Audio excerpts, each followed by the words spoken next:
Les 4 saisons de la chapelle Bouexic. Bienvenue sur le parcours de la curiosité. Et moi j'ai traduit par « elle veut du nez », parce qu'un curieux ça lève le nez. Alors comment je m'appelle? Sur la carte d'identité c'est Patrice Doriano, et en fait mon nom en gallo c'est Patrick Doriano. Je suis un celte, donc nous les celtes on a quand même deux caractéristiques. D'une part on a peur que le ciel nous tombe sur la tête, et d'autre part il y a aussi ce qu'on appelle dans la poésie celtique la rime interne. Et moi j'essaye d'adapter un petit peu la rime interne au sonnet, quoi. Bon, évidemment, c'est pas non plus des poèmes avec la rime interne comme on en retrouve dans la poésie celtique, mais j'essaye un peu d'en approcher. Ouest-France, 2 novembre 1950. C'est à la page 4, en 3e colonne, entre un décès stupide et la vie d'une espionne, qu'on raconte en détail qu'à la chapelle Bouexic, un cerf a combattu jusqu'à sa fin tragique. Monsieur Roland Crezon, pour des raisons pratiques, arrachait un talus quand a surgi panique. Le trombone sonnait, le vent soufflait dans les couleurs d'automne. Tout d'abord, l'animal a chargé Jean Fendu, lequel l'a repoussé d'un bon coup de sa pelle.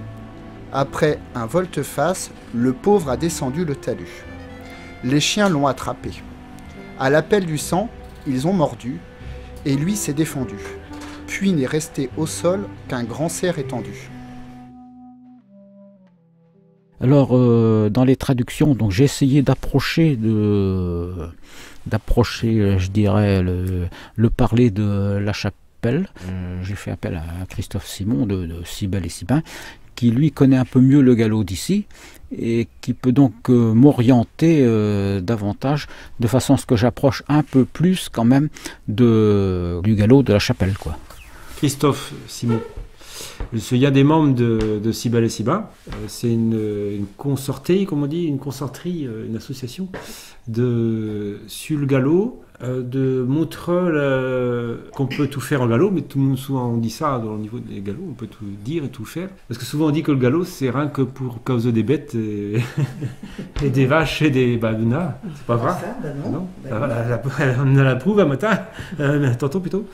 C'est surtout que montrer que la beauté du gallo, que c'est pas rien qu'une langue de plouc, comme on dit, que c'est une langue qui est locale et qui est bien plus grande qu'on crée, quoi. Ouest-France, le 2 de novembre 1950. À Neu, à la page 4, on le voit à la colonne 3, en tonne ben drôle d'annonce et pitchoc d'évaillerie, il est dit par le menu qu'à la chapelle Bouexic, un cerf, lui, s'est battu tant qu'il put au ses bouets. Le tout bonhomme Crezon, Roland de son petit nom, défaiseux un fausseux qu'en va ici, au Mausion, un grand cerf, les chiens halent pour galeux, et puis le son du corps qui buille dans les buffets de basse saison. Pour mieux que fille, la bête foncie sur Jean Fendu, mais c'est ici la coussie d'un coup de palme un chevru. À jour de ça, se déroquille la bête martyre dessus le fausseur. Les chiens la rapirent, les chessirent, le sang ranci cani, et à Chipu qui mord, dit qu'à qui respira qu'un malheureux corps mort.